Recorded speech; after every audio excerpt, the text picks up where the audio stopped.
Welcome to Jimbo's Garage. Good afternoon, everyone. Welcome back to Jimbo's Garage. Well, I got a pretty good video for you here this week. You might remember a few weeks ago, I partnered up with a contractor built by Newkirk. He was a design builder, and that was for the outdoor barbecue trellis. You might check that video out. I believe that's 3 or 4 weeks ago. Well, I've agreed to do something with him again, and I thought this was a pretty unique project. Basically, it's an aluminum cage that is going to be going around a 6x6 wood column. And this cage has got a really crazy design cutout on it, and then it's going to have half-inch glass, half-inch thick glass on the inside that's going to be backlit with some LED lighting. Pretty interesting project. My involvement here is just to build the bottom and top brackets that's going to hold the cage and the glass. So, you know, the metal supply store, we had laser cut out this pattern on this aluminum cage, and I did get a little bit of footage of that. I'll share that with you.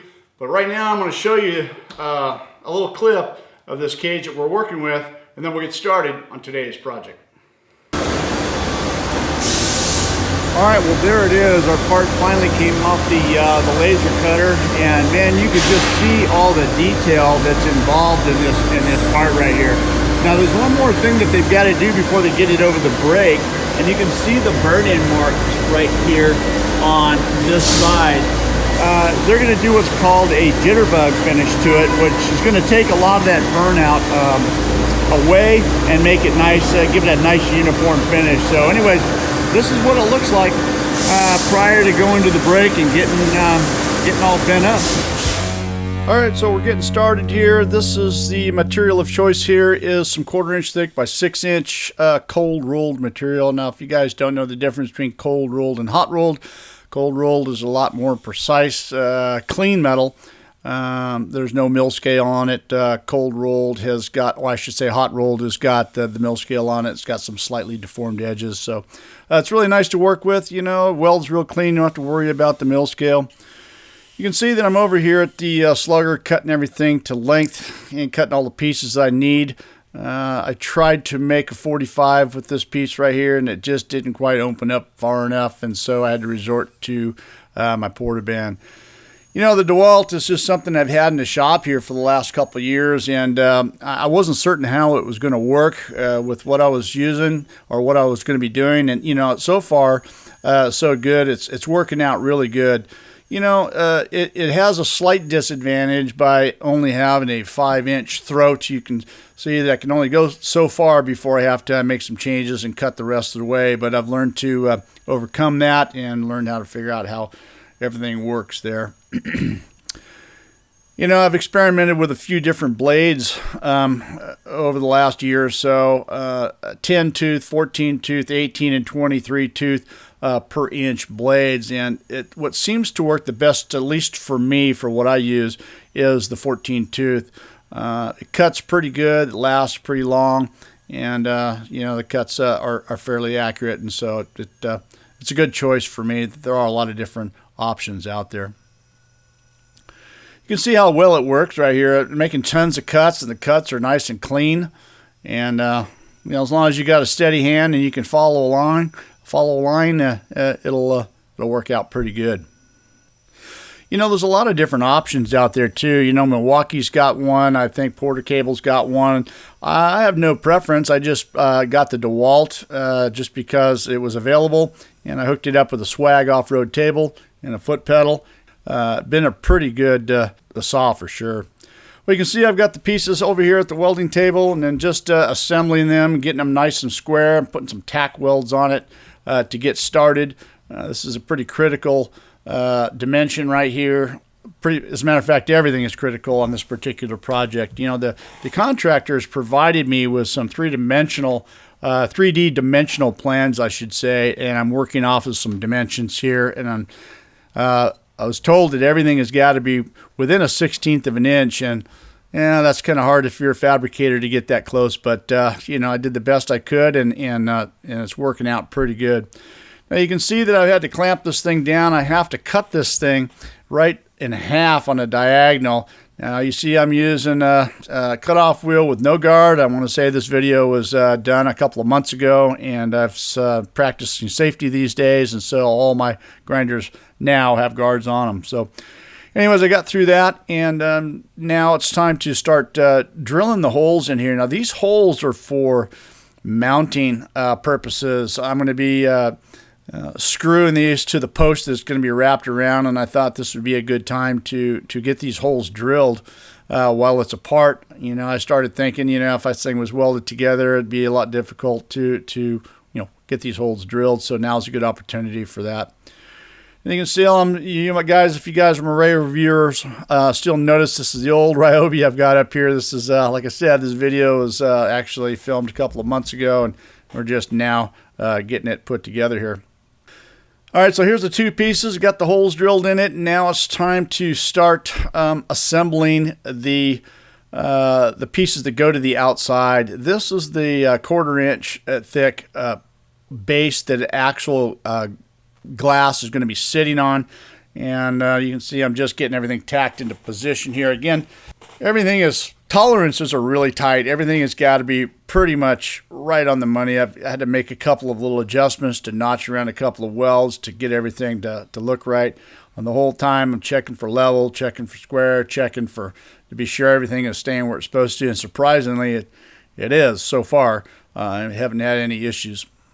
You know, the fixture table, the welding table with the fixture clamps, I'm telling you, I'm not certain I could do this job if I didn't have the proper equipment, especially for something like this. It's really handy to be able to have this fixturing table and clamps to get everything exactly where it needs to be. This is just down to the last piece right here on all four sides. You know, it's fitting in there pretty good. Again, notch out around that little weld right there, and it's fits pretty good. You can see I got a little bit of a gap right there all the way around, but that's not going to be affected by anything. Again, this nothing's going to be seen here with these with this bracket, the top and the bottom bracket right here. That's going to be hidden in a sense. It's going to be behind a column, behind the shroud, the aluminum shroud that this thing is that's going to go around this. So I'm not too concerned about it. I'm not going to be grinding any welds down because none of this is going to be seen. Once I got everything on this part of the bracket done, it was just a matter of welding things out. And there's no rhyme or reason or no particular thing. There's no reason for me to weld it all the way across. So I decided just to put three little beads in there, about 1.5 inches long, and it worked out pretty good. And again, there's no aesthetic value here. This is just something I just wanted to be sure it's going to be plenty strong. Although it does look pretty cool once it's all done there with those 3 little beads. All right, so now it's onto the smaller part of it, the frame on the outside. Now I am using some 1/8 inch cold rolled material here. Now you can see when I'm making these cuts that the metal is just firing off to the right there. And I'm standing to the side of my saw, and I can't fix this. I cannot figure out why it does this. You'll see here in a minute, there's a closer view. This, every once in a while it does it. Now this cut here, I came through, and it actually cut pretty good, but most of them happen like this right here. You'll see what happens, and man, I'm telling you, it's kind of scary. Once you get this thing clamped down, and you can just see it fires right off, and man, anybody standing in that direction over there, that thing will puncture right through you. I've got to figure out a way to fix that. It's really dangerous. All right, so these dimensions right here are pretty critical. I can't really remember right offhand what it needed to be off the center of the square there. I think it was 1.75 inches, and I figured that if I had this 1.5 inch square tube flush to the outside, that was going to give me the dimension that I needed on the inside there, and it seems to work out pretty good. You know, I decided to clamp everything down prior to welding.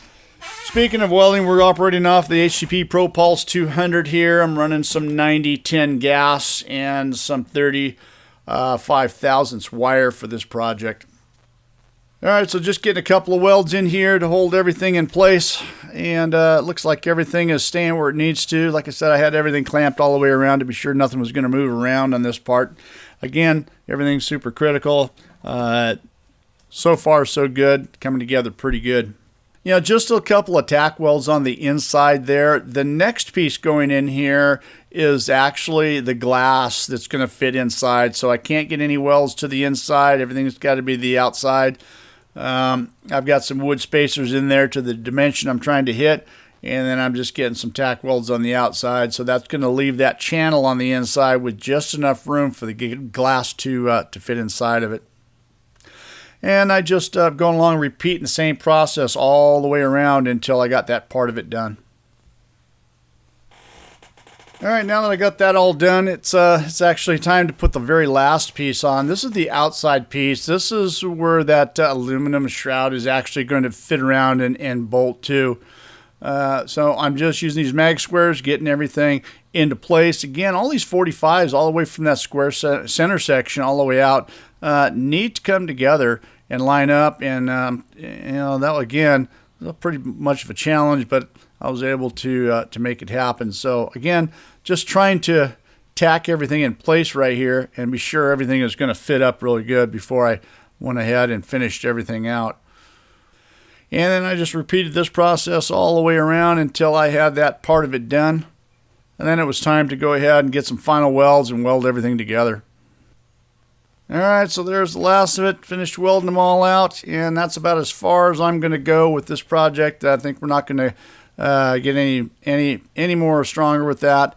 There's the two pieces, the top and bottom complete, and I got to say that it was a bit of a challenge, but it was a fun little project right there.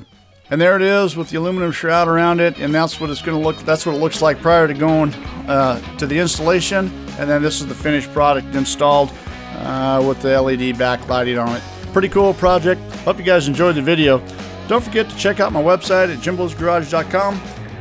Follow us on Instagram, check us out on Facebook, and if you want to check out some of these interesting designs, you can take a look at builtbynewkirk.com.